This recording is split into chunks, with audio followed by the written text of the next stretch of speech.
राष्ट्रीय पदाधिकारी हैं, सारे बड़े नेता आ रहे हैं। मैं उनका नाम बता दे रहा हूँ आपको। आशा जी हैं, महासचिव हैं ऑल इंडिया बीमा इंश्योरेंस एसोसिएशन के। कॉमरेड वी रमेश हैं जो हैदराबाद से आने की जिनकी बात हो रही थी, ये अध्यक्ष हैं ऑल इंडिया बीमा इंश्योरेंस एम्प्लॉइज एसोसिएशन के। कॉमरेड अमानुल्लाह खान हैं, ये पूर्व अध्यक्ष रह चुके हैं उसी संगठन के।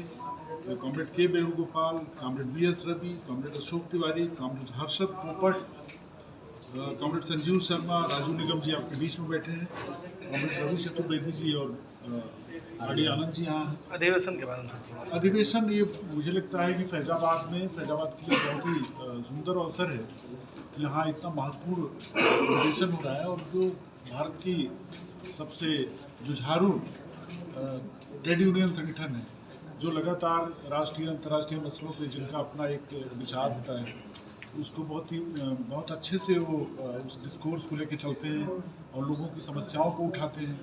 जिस तरह से बेरोजगारी बढ़ रही है, सरकार का जोर आप देखिए। मैं शिक्षा सेक्टर से आता हूँ, वहाँ भी प्राइवेटाइजेशन का जोर है, कोई क्वालिटी पे ध्यान नहीं दिया जाता है, उच्च शिक्षा को भी तो ये पूरा जो प्रवृत्ति है सरकार की एंटी पीपुल है, जन विरोधी है। सिर्फ निजीकरण से निजीकरण सबसे बड़ा मतलब ये करेंगे कि सरकार लगातार निजीकरण ही कर रही है। महत्वपूर्ण भूमिका सब रही है। एलआईसी की बहुत महत्वपूर्ण भूमिका रही है और एलआईसी की इस सम्मेलन में भी उसी विषय पर मंथन करने के लिए लोग इकट्ठा हो रहे हैं। एलआईसी ने बढ़ के इनिशिएटिव लिया है निजीकरण के खिलाफ, क्योंकि एलआईसी जिसका भारत की जीडीपी में लगभग 25% मतलब चौथाई हिस्सा है, और जिसने आज़ादी के बाद से ही लगभग 50 लाख करोड़ का योगदान आपके जो बेसिक इंफ्रास्ट्रक्चर का डेवलपमेंट है उसमें लगाया आपने। इतनी बड़ी संस्था तो किसी नहीं की है। प्राइवेट सेक्टर का जो बड़े से बड़ा भी कारपोरेट घराना होगा, उसका आप देखेंगे तो उसका भारत की जीडीपी में या भारत के जो विकास की योजनाएं हैं उनमें उनका योगदान बहुत शून्य है।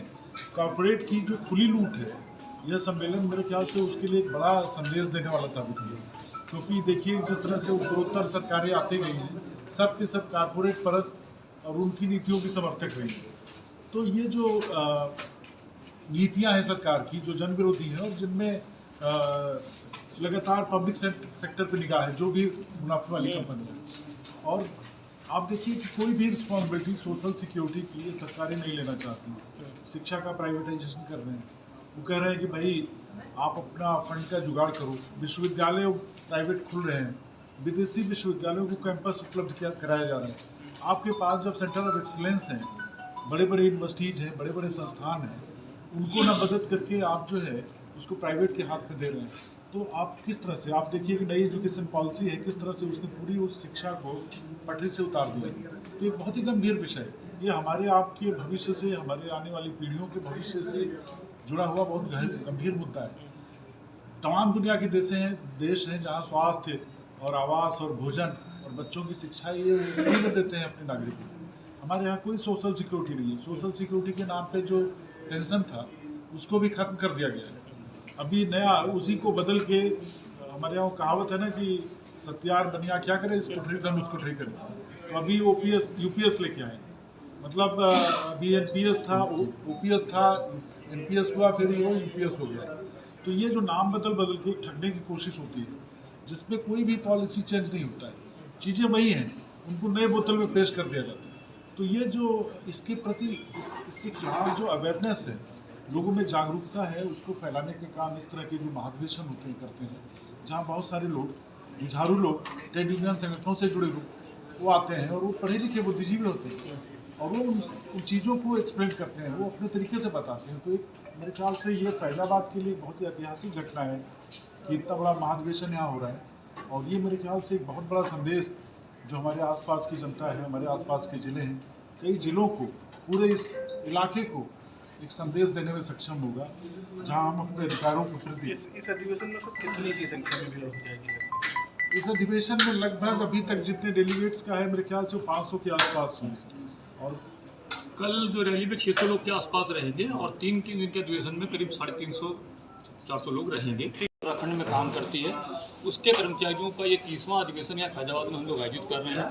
और इस फैजाबाद में जो विषय रहेंगे इस कॉन्फ्रेंस में, उसमें मुख्य तौर पे 2 विषय हैं जो भारतीय जीवन बीमा निगम के स्वाधीन स्वरूप की रक्षा करने के लिए हैं और सरकार की वो नीति जो भारतीय जीवन बीमा निगम को और देश के पब्लिक सेक्टर को कमज़ोर करने के लिए डिजाइन करी गई है, उसके खिलाफ भी हम लोग संघर्ष जो कर रहे हैं, उस संघर्ष को नया आयाम देने के लिए भी हम इसमें चर्चा करेंगे। वहीं उसके साथ साथ हम लोग इस बात को लेकर कैंपेन जो हमने पिछले समय में लिया कि लाइफ इंश्योरेंस की प्रीमियम के ऊपर और हेल्थ इंश्योरेंस की प्रीमियम के ऊपर जो GST सरकार के द्वारा लगाया जा रहा है वो 18% लगाया जा रहा है। हमने 450 से ज़्यादा मेंबर ऑफ पार्लियामेंट को ज्ञापन दिए हैं और वो पूरे कैंपेन का परिणाम ये हुआ है कि सरकार की जो पिछली GST की काउंसिल मीटिंग हुई है उसमें निर्णय लिया गया है कि इसको रिव्यू किया जाना चाहिए। ग्रुप ऑफ मिनिस्टर्स का एक गठन किया गया है जो इसके ऊपर चर्चा करेगा। नवंबर के महीने में मोटे तौर पर हम लोग समझ रहे हैं कि इसको ऊपर रिव्यू करके कम किया जाएगा, जिससे देश के 143 करोड़ लाभान्वित होंगे, उनको कम प्रीमियम के आधार पर लाइफ इंश्योरेंस का बीमा भी मिल पाएगा और उसके साथ साथ उनको हेल्थ इंश्योरेंस भी मिल पाएगा, जो एक बहुत बड़ी राहत देश के लोगों के लिए होगी। वहीं इसके साथ साथ हम लोग ये भी जानकारी लेना चाहते हैं कि इस हिंदुस्तान को बनाने में भारतीय जीवन बीमा निगम का एक अभूतपूर्व योगदान है और 56 से लेकर 2024 के बीच में भारतीय जीवन बीमा निगम ने अपनी फाउंडेशन के जो उद्देश्य थे, इसकी स्थापना के जो मूलभूत सिद्धांत थे कि भारतीय जीवन हिंदुस्तान के लोगों को कम पैसे पे सामाजिक सुरक्षा प्रदान करना और जो पैसा उनके द्वारा हम एकत्रित करेंगे उस पैसे को देश के विकास के लिए सरकार को उपस्थित कराना। हमने 50 लाख करोड़ से ज़्यादा की धनराशि हिंदुस्तान की सरकारों को समय समय पर प्रदान करी है, जिसका परिणाम ये हुआ कि देश के अंदर जितना भी सरकार के द्वारा विकास किया जाता है उसमें चौथाई विकास जो है वो भारतीय जीवन बीमा निगम के पैसे से किया जाता है।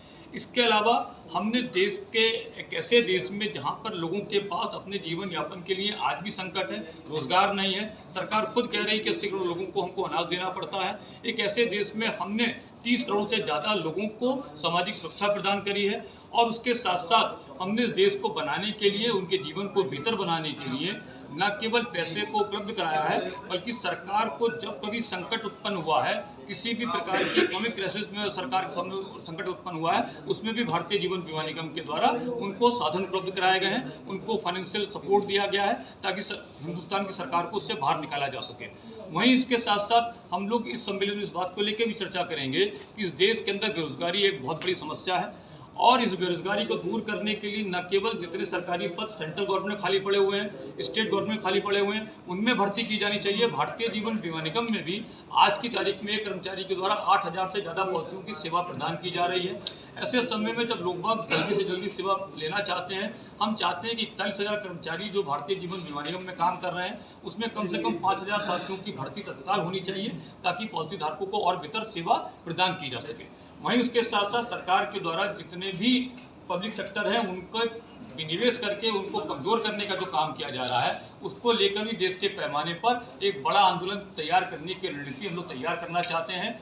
और मूल रूप से all India insurance employees association संविधान के अंतर्गत जो अधिकार हिंदुस्तान की जनता को मिले हुए हैं, उन अधिकारों को लगातार कमजोर करने का काम किया जा रहा है, उनको खत्म करने का काम किया जा रहा है। उस लोकतांत्रिक आवाज़ को भी हम चाहते हैं कि संविधान के मुताबिक ताकत मिली रहनी चाहिए, लोगों को रोजगार मिलने चाहिए, लोगों को अपनी बात को कहने की शक्ति मिलनी चाहिए। उन सारे को विषय को लेकर हम लोग इस 3 दिन के सम्मेलन में चर्चा करेंगे और उसके आधार पर न केवल फैजाबाद की जनता के सामने एक वैकल्पिक नीतियों को प्रस्तुत करेंगे और देश के जो डेमोक्रेटिक मूवमेंट के लोग हैं, जो हिंदुस्तान की जनता, उनके सामने भी एक वैकल्पिक खाका खींचेंगे जिस रास्ते पे चलकर ही हिंदुस्तान की आज़ादी के लिए जिन लोगों ने अपने पड़ों को सर किया, शहीद आजम भगत सिंह के द्वारा, राम प्रसाद बिस्मिल के द्वारा, असफुल्ला खान जी के द्वारा, सुभाष चंद्र बोस के द्वारा, उन सारे लोगों के सपनों को साकार करने के लिए एक बेहतर हिंदुस्तान जहां लोगों को सुख और शांति के साथ जीवन यापन करने के लिए संविधान के मुताबिक माहौल मिल सके, हम उसके लिए काम करना चाहते हैं। सर, ये अधिवेशन कितने दिन का होगा, कहाँ जगह पर होगा? इसी होटल के हस्कों में होगा। कल सुबह, हाँ, इसमें सुबह हम लोग कल 10 बजे रैली निकालेंगे और वो झंडा रोहण के बाद डेलीगेट सेशन, कल ओपन सेशन होगा जिसमें हमारे ऑल इंडिया इंश्योरेंस के जो अध्यक्ष हैं साथी बी रमेश जी, जो हैदराबाद से आ रहे हैं, वो यहाँ पे रहेंगे। साथी श्रीकांत मिश्रा जी जो महामंत्री हैं AIA के और इंडियन संगठन के, वो इसको इनॉग्रेट करेंगे और AIA के जो पूर्व अध्यक्ष हैं साथी अमरला खान जी, वो इसमें उपस्थित रहेंगे और हमारे दूसरे राष्ट्रीय नेता भी साथी अशोक तिवारी जी, जो north central union insurance association के पहले महामंत्री भी रहे हैं और AIA के जॉइंट सेक्रेटरी भी रहे हैं, वो भी इसमें उपस्थित रहेंगे। और साथ ही जो प्रमुख बात यह है कि 12 मंडलीय इकाइयाँ जो हमारी हैं उत्तर प्रदेश के अंदर 10 सर एक मिनट अपना को टेंशन के महामंत्री हैं वो आपके सामने अपनी बात सर रखेंगे। शॉर्ट्स में दूँ ने बताया 3 दिन का ये अधिवेशन हमारा 14, 15, 16 सितंबर को हो रहा है।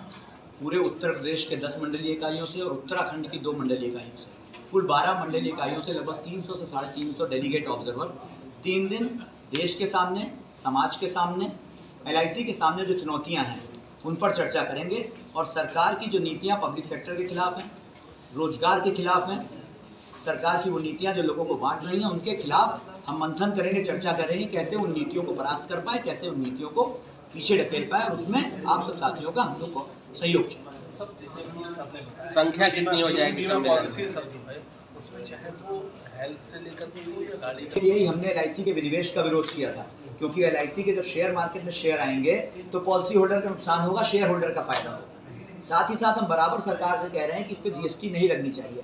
देश के आम जनमानस को आपने कोई सुरक्षा नहीं दी है। अगर कोई दुर्घटना हो जाती है तो उसके परिवार को सुरक्षा मिलनी चाहिए, तो वो आपको सस्ते पैसे में, कम पैसे में मुहैया करानी जानी चाहिए। 18% GST से प्रीमियम महंगा हो जाता है। कोविड में कितने लोग मरे, कोविड के बाद हेल्थ इंश्योरेंस के लिए बहुत इंपॉर्टेंस बढ़ गई है, हमने देखा लोग हेल्थ इंश्योरेंस ले सकें, इसलिए उस पर GST कम होनी चाहिए। आप कह रहे हैं हम देश के आम जनमानस के लिए काम कर रहे हैं और GST के हटाने के लिए हम मांग कर रहे हैं, तो आप उस पर संसद के अंदर बयान नहीं दे रहे हैं। आपने उसको मार्च अप्रैल में टाल के आप ले गए GST काउंसिल तक और आपने फिलहाल उसको ग्रुप ऑफ मिनिस्टर बना के 3 महीने और टाल दिया है। लेकिन हम बराबर दबाव बनाएंगे कि ये GST हटे, जिससे कि इंश्योरेंस का प्रीमियम और हेल्थ इंश्योरेंस का प्रीमियम सस्ता। और इस 3 दिवसीय सम्मेलन में जो लगभग 400 के करीब लोग 3 दिन पार्टिसिपेट करेंगे, डिबेट करेंगे, वो निश्चित तौर पर कोई रूपरेखा तैयार करेंगे आने वाले समय में सरकार की नीतियों को पीछे रखेंगे। गुड जंतु मैं राजीव निगम, मैं north central zone insurance employees federation का महामंत्री हूँ। ठीक है, थैंक यू।